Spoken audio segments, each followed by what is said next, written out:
अब हम बात करते हैं नेगेटिव संख्याओं के बारे में। हमने पॉजिटिव संख्याएं पढ़ ली। पॉजिटिव संख्याओं मैंने बताया कि कौन किस तरह की संख्या निकली, उनका किस तरीक़े से वर्गीकृत किया गया।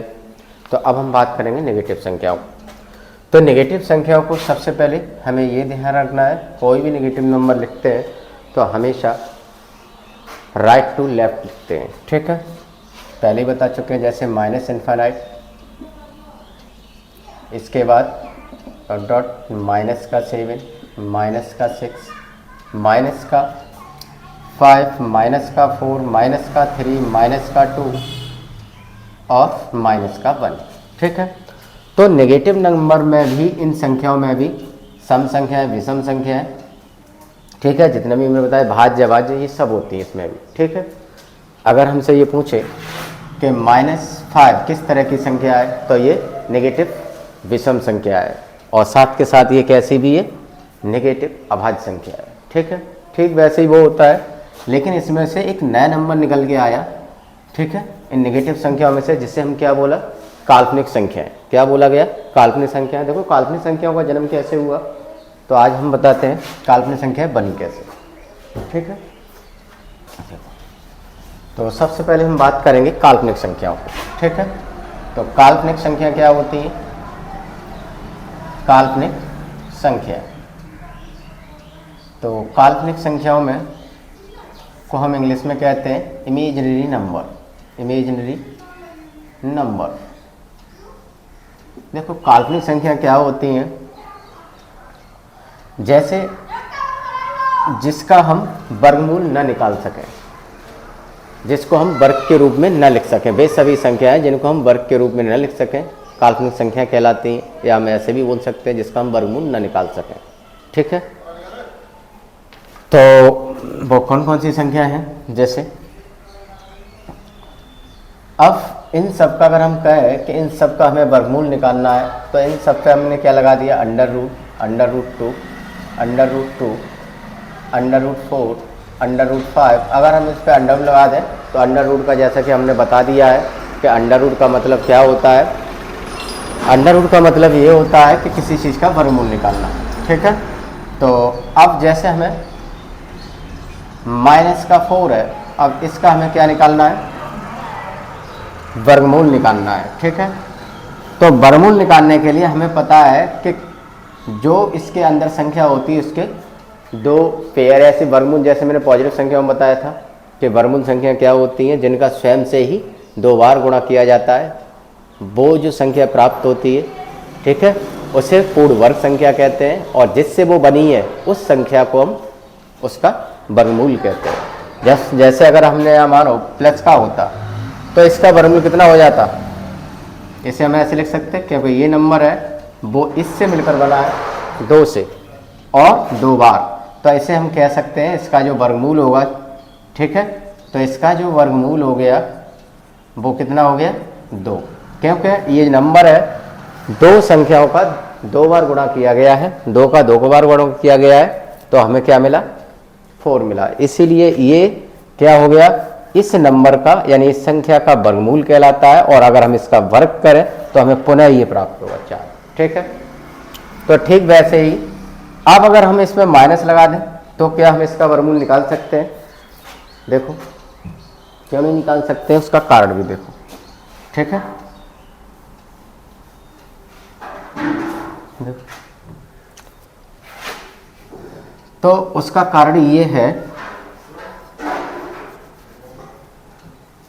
कि जैसे -4 है, अगर इसके हम फैक्टर करें तो हम इसे -2 और 2 लिख सकते हैं।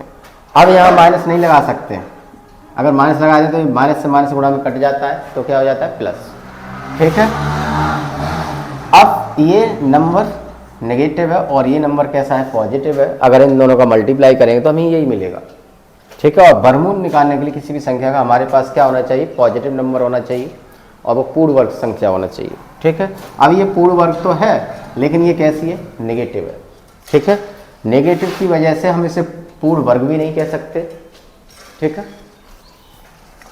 तो हम इसे पूर्ण वर्ग बना सकते हैं, कैसे, देखो हम क्या करें, -1 × 4 लिख सकते हैं। अगर अब हमें इसका क्या निकालना है, वर्गमूल, तो अब हम क्या करेंगे, इस पर अंडर रूट लगा देंगे और अंडर रूट के अंदर जितनी भी संख्या लिखी हो, 4, 6, 8, 10 कितनी भी लिखी हो, लेकिन उन दोनों के सबके बीच में क्या हो, गुणा का चिन्ह।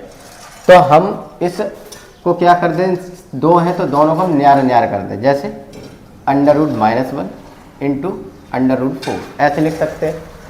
तो अब ध्यान रखना, इसका वर्गमूल कितना हो गया, 2, और इसका कोई वर्गमूल नहीं हो सकता है क्योंकि ये नेगेटिव नंबर है। तो इसीलिए इसको क्या मान लिया गया, आयोटा मान लिया, एक नेक्स्ट वेरिएबल ले लिया, एक काल्पनिक संख्या मान ली, तो इसका नाम क्या है, आयोटा, I फॉर आयोटा। तो इसीलिए इसका अब कैसे लिख देते हैं, 2i। तो अतः ये जो नंबर 2i है, इसी को बोला गया है काल्पनिक संख्या, काल्पनिक संख्या यानी इमेजिनरी नंबर। ठीक है, तो काल्पनिक संख्या यही होती है। ठीक है, तो कोई पूछे क्या 4i काल्पनिक संख्या है, 5i काल्पनिक संख्या है, 8i काल्पनिक संख्या है, अंडर रूट 5i काल्पनिक संख्या है। तो ऐसी सभी संख्याओं को हम क्या कहते हैं, काल्पनिक संख्याएं कहते हैं। ठीक है, ये सब हमारी क्या है, काल्पनिक संख्या है। ठीक है, तो इन्हीं को हम काल्पनिक संख्याएं बोलते हैं। अब काल्पनिक संख्याओं में अगर हम कोई रियल नंबर जोड़ दें तो उसे आगे चल के इसी का नाम क्या पड़ा, कॉम्प्लेक्स नंबर यानी सम्मिश्र संख्या। क्या नाम बोला, सम्मिश्र संख्या। तो देखो सम्मिश्र संख्या कैसे मिलकर बनती है,